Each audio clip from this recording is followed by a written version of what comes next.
Hi all, welcome back to my YouTube channel. ಇವತ್ತು ಎಣ್ಗಾಯಿ ಸಾರು ಹೇಗೆ ಮಾಡೋದು ಅಂತ ತೋರಿಸ್ಕೊಡ್ತಾ ಇದ್ದೀನಿ.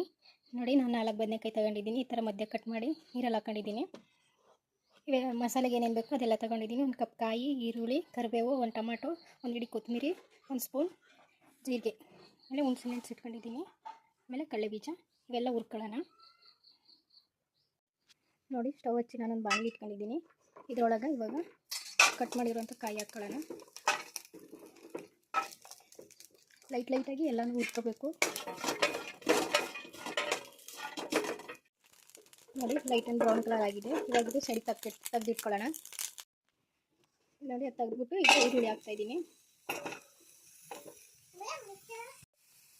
ಇದರೊಳಗೆ ಸ್ವಲ್ಪ ಎಣ್ಣೆ ಬಿಟ್ಕೊಳ್ಳೋಣ.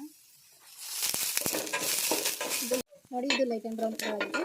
ಇದರೊಳಗೆ ಇವಾಗ ಕರಿಬೇವು ಹಾಕ್ಕೊಳ್ಳೋಣ. ಕರಿಬೇವನ್ನು ಹುರ್ಕೋಬೇಕು.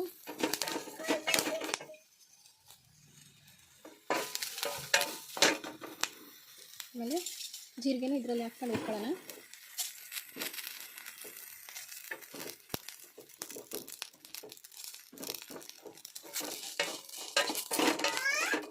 ನೋಡಿ, ಎಲ್ಲ ನೀಟಾಗಿ ಹುರ್ಕೊಂಡಿದ್ದೀನಿ. ಇದು ಸಪ್ರೇಟಾಗಿ ತೆಗೆದಿಟ್ಕೊಳ್ಳೋಣ.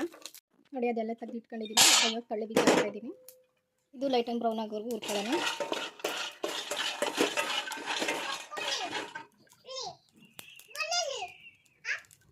ನೋಡಿ, ಕಡಲೆ ಬೀಜ ಹಾಕ್ಕೊಂಡಿದ್ದೀನಿ. ಇವಾಗ ಸ್ಟವ್ ಆಫ್ ಮಾಡೋಣ.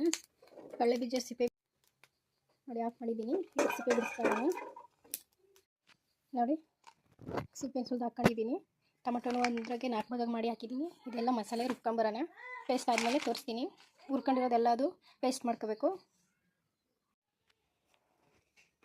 ನೋಡಿ, ಪೇಸ್ಟ್ ಈ ಥರ ರೆಡಿಯಾಗಿದೆ. ಇದು ಒಂದು ಬೌಲಿಗೆ ಹಾಕ್ಕೊಳ್ಳೋಣ. ನೋಡಿ, ಒಂದು ಬೌಲಲ್ಲಿ ಹಾಕ್ಕೊಂಡಿದ್ದೀನಿ. ಇದರಲ್ಲಿ ಇವಾಗ ಸ್ವಲ್ಪ ಶುಂಠಿ ಬೆಳ್ಳುಳ್ಳಿ ಪೇಸ್ಟು, 1 ಸ್ಪೂನು, ಆಮೇಲೆ ಅಡುಗೆ ಅರಿಶಿನ, ಮತ್ತು 1 ಸ್ಪೂನ್ ಚಿಲ್ಲಿ ಪೌಡರ್. ನಿಮಗೆ ಖಾರ ಎಷ್ಟು ಬೇಕೋ ಅಷ್ಟು ನೋಡ್ಕೊಂಡು ಹಾಕ್ಕೊಳ್ಳಿ. 1 ಸ್ಪೂನ್ ಗರಂ ಮಸಾಲ, 1 ಸ್ಪೂನ್ ಧನಿಯಾ ಪೌಡರ್. ಇದಿಷ್ಟು ಹಾಕ್ಕೊಂಡು ನೀಟಾಗಿ ಮಿಕ್ಸ್ ಮಾಡೋಣ.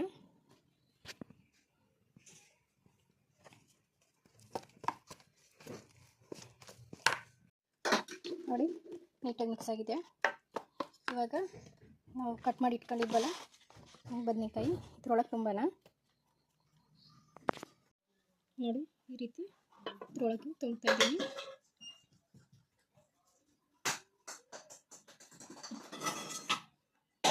ನೋಡಿ, ಈ ರೀತಿ ಫಿಲ್ ಮಾಡ್ತಾ ಇದ್ದೀನಿ. ನೋಡಿ, 4 ಮಸಾಲೆ ಹಾಕಿದ್ದೀನಿ, 4 ಇದ್ರೊಳಗೂ. ಇವಾಗ ಇದು ಸಾರು ಒಗ್ಗರಣೆ ಹಾಕೋಣ. ನೋಡಿ, ನಾನು ಸ್ಟವ್ ಹಚ್ಚಿ ಕುಕ್ಕರ್ ಇಟ್ಟಿದ್ದೀನಿ. ಇದರಲ್ಲಿ ಎಣ್ಗಾಯಿಗೆ ಸ್ವಲ್ಪ ಎಣ್ಣೆ ಜಾಸ್ತಿ ಇರಬೇಕು.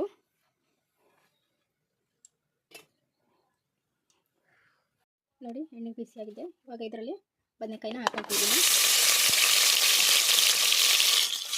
ಎಣ್ಣೆಗೆ ಸ್ವಲ್ಪ ಇಟ್ಕೋಬೇಕು. ಬ್ರೌನ್ ಕಲರ್ ಬರುತ್ತೆ ಬದನೆಕಾಯಿ ಇವತ್ತು.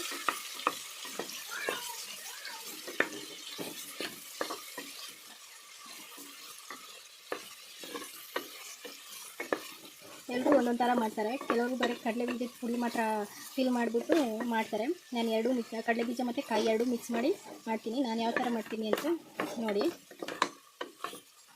ನೋಡಿ, ಲೈಟಾಗಿ ಬ್ರೌನ್ ಕಲರ್ ಬಂದಿದೆ. ಇದರೊಳಗೆ ಮುಕ್ಕಿರೋ ಮಸಾಲೆ ಹಾಕ್ಕೊಳ್ಳೋಣ.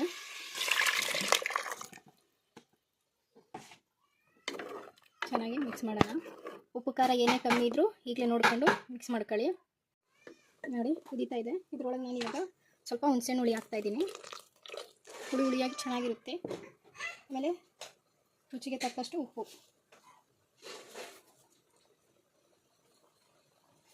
ಈ ಖಾರ ಜಾಸ್ತಿ ಬೇಕಂದರೆ ತಿರ್ಗಾ ಸೇರಿಸ್ಕೋಬೋದು. ಉಪ್ಪು ಖಾರ ಏನು ಬೇಕು ಅದನ್ನು ನೋಡಿ ಸೇರಿಸ್ಕೊಳ್ಳಿ. ಇವಾಗ ಮುಚ್ಚೋಣ. 3 ವಿಸಲ್ ಆದಮೇಲೆ ತೋರಿಸ್ತೀನಿ ಹೇಗಾಗಿದೆ ಅಂತ. ನೋಡಿ, ಮುಚ್ಚಿದ್ದೀನಿ. 3 ವಿಸಲ್ ಆದಮೇಲೆ ತೋರಿಸ್ತೀನಿ ಸಾರು ಹೇಗಾಗಿದೆ ಅಂತ. ನೋಡಿ, ರುಚಿಯಾದ ಎಣ್ಗಾಯಿ ಸಾರು ರೆಡಿಯಾಗಿದೆ. ಯಾರು ನಮ್ಮ ಚಾನಲ್ ಫಸ್ಟ್ ಟೈಮ್ ನೋಡ್ತಿದ್ದೀರಾ ಸಬ್ಸ್ಕ್ರೈಬ್ ಮಾಡ್ಕೊಳ್ಳಿ. ಹಾಗೆ ಈ ರೆಸಿಪಿ ಇಷ್ಟ ಆಗಿದ್ದರೆ ಲೈಕ್, ಶೇರ್, ಕಮೆಂಟ್ ಮಾಡಿ. ನೆಕ್ಸ್ಟ್ ರೆಸಿಪಿಗೋಸ್ಕರ ವೆಯ್ಟ್ ಮಾಡ್ತೀರಿ. ಟೇಕ್ ಕೇರ್, ಬಾಯ್.